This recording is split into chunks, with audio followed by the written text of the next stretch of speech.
picture a wedding.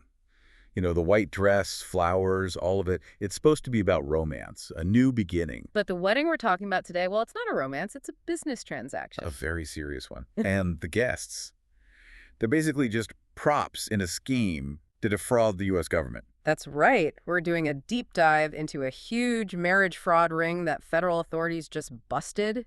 And this goes so much deeper than just immigration. Oh, way deeper. We're talking about the U.S. Navy, active duty sailors, and a, frankly, terrifying breach of national security. It really is. This is a story about U.S. service members, Chinese nationals, and a direct threat to our military's own infrastructure. It's about how easily our security can be sold out. And this isn't speculation. We're pulling all of this from a stack of federal indictments, reports from the U.S. Attorney's Office, and some pretty detailed Navy investigation files.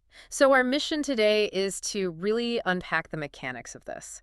How were our own sailors, people who swore an oath to protect this country, selling access to military bases? How did it all work? And how did they finally get caught? So, let's get into it. The bust was announced in February 2026. 11 people indicted so far. And 4 of those are U.S. Navy service members who have already pleaded guilty. To really get why this happened, you just have to follow the money. Right. This was a cold, hard business deal. Mm-hmm. And it wasn't cheap, was it? Not at all. To get a U.S. sailor to marry them, these Chinese nationals were paying somewhere between $35,000 and $45,000. Wow, that's a huge amount of cash for anyone, especially a young sailor. It is. And the way they structured the payments, it's fascinating. It wasn't just a lump sum. They set it up like an installment plan. An installment plan for treason, basically. So how did that work? Okay, so you have the recruiters, like a woman named Annie Chen from New York. She brokers the deal. The sailor gets the first payment, about $10,000, just for saying, I do. 10 grand up front. I can see how that would be tempting. Very. Yeah. But the rest of the money was tied to results. The second payment, the big one, maybe $20,000 or more, that only came after the Chinese national got their temporary green card. So the sailor has a massive financial incentive to make sure the whole scam succeeds. Exactly. They have to keep up the act to get paid. And then there's a final payment, a sort of severance package. A severance for a divorce. Yep. Another $5,000 once the permanent residency was locked in and it was time to finalize the divorce. The whole thing was pre-planned. That is just so cynical. But they didn't just sign papers, did they? They really put on a show. The sources call it immigration theater. They had to. Immigration officers are trained to spot these things. So they went to, incredible lengths to manufacture a fake reality. They traveled to Las Vegas or Connecticut for big staged weddings. With photos and everything. Oh, hundreds of photos. They had wedding clothes, fake parties. They went on trips together. It was all about creating a backlog of fake memories to show the government. The amount of effort is just mind-boggling. To build an entire fake relationship. Well, think of it as an investment. For someone trying to get into the U.S., 45 grand is a small price. But the green card, for some of them, that was just the beginning. Right, and that brings us to the really alarming part, the Navy connection. Why were they targeting sailors specifically? Sailors are, unfortunately, perfect targets. They deploy for months at a time. So that gives the couple a built-in excuse for not living together. Oh, he's at sea. It's a perfect cover story. But there was something else they were after, something beyond just the green card. The SAC, the Common Access Card. And this is where it goes from simple fraud to a major national security threat. The key player here is a Navy reservist, Raymond Zumba. He pleaded guilty. He didn't just participate. He became a broker, a recruiter. And he started selling military IDs. For anyone listening who doesn't know, what exactly is a CAC? A Common Access Card is. It's the key to the kingdom on any military installation. It gets you on base, into buildings, into sensitive areas. It's the standard ID for all personnel and their dependents. And these Chinese nationals were paying extra for that. A lot extra. The indictment says they were paying a bribe of around $3,500 just for the card. And you have to ask yourself, why? Why does a civilian from China need unescorted access to a U.S. naval air station? I think I know the answer. There was a text message from Annie Chen, the recruiter, that the feds found. She wrote, "I can go to any military base at any time with this card." That one sentence, any base at any time, that should send a chill down your spine. They tried to claim it was for, what, shopping at the commissary? Getting cheaper groceries? Please, the math just doesn't add up. You don't pay thousands of dollars in bribes to save a few bucks on milk.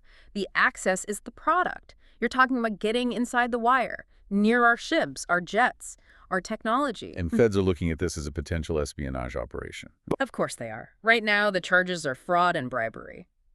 But the counterintelligence angle is huge. You have unvetted foreign nationals literally buying their way onto our most secure facilities.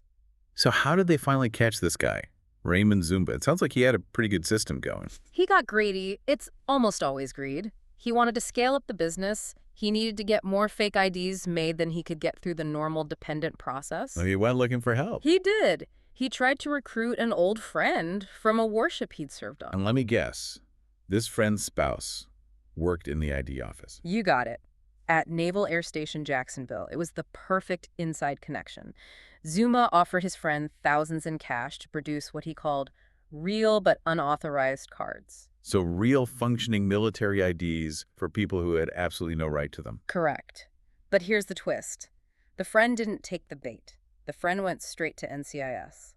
Ah, so the sting operation begins. I love this part. It became a huge joint operation. NCIS, Homeland Security, the FBI, they wired up the confidential source and just let Zumba walk right into the trap. Walk us through the takedown. This part reads like a movie script. It all went down in February 2025. Zumba drives from New York all the way to Jacksonville, Florida with the Chinese nationals in his car. They actually went onto the base. They did. The insider, the government source, let them into the ID office after hours. It was all a setup, of course.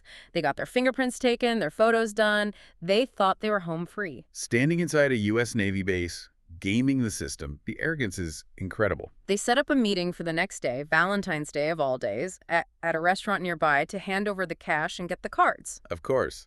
A cash handoff in a parking lot. Right. But when the cash changed hands, it wasn't a waitress who came to the table. It was a team of federal agents. Game over. It's good they got caught.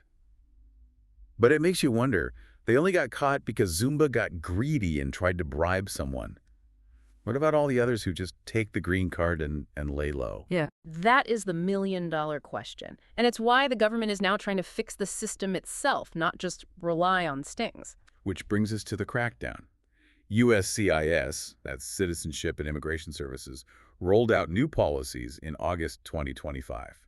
Vigilance and vetting. Right. This is them admitting the old system wasn't working. One of the main tools they're using now is something called the Stokes interview. I'd never heard of that before. It sounds pretty intense. Oh, it's the ultimate stress test. If an officer suspects fraud, they separate the couple. Like a police interrogation. Exactly like one. Husband in one room, wife in another. And they ask these incredibly specific questions, things only a real couple would know. Like, what side of the bed does your spouse sleep on? Or what color is their toothbrush? Or what did you have for dinner last Tuesday? Describe the pictures on the wall in your living room. It's designed to catch inconsistencies, because you can't memorize the texture of a life you haven't actually lived. If you're not really living together, you're going to trip up. You will. And they're also using it when they see certain red flags. Big age gaps, language barriers, or, and this is key, a lack of shared financial risk. What does that mean, shared risk? Real couples have joint bank accounts, car loans, leases. Their financial lives are intertwined. In these fraud cases, the money only ever flows one way, from the immigrant to the citizen. It's a transaction, not a partnership. And now they're looking at social media, too. Yes, that's a huge new part of it. They scrub your digital history. If you say you fell in love in 2024, but your Instagram from that year is full of pictures with someone else, you've got a problem. It's about time. They're finally using the tools available to them to verify these stories. Look, at the end of the day, immigration fraud isn't a victimless crime. It undermines the whole system. And as we saw here, it can open a back door for some very dangerous people. That's what really sticks with me. The fact that active duty sailors, people who took an oath, were willing to sell out their country's security. It's a profound betrayal. And it just shows that our adversaries are always looking for the weakest link. In this case, that link was a few greedy people inside our own military. So we have the sting, we have the arrests, we have these new, tougher USCIS policies. Do you think it's enough? It's a start, a strong start, but it really comes down to enforcement and consequences. The Department of Justice is seeking 5 years in prison per charge for these sailors. That sends a message. It has to.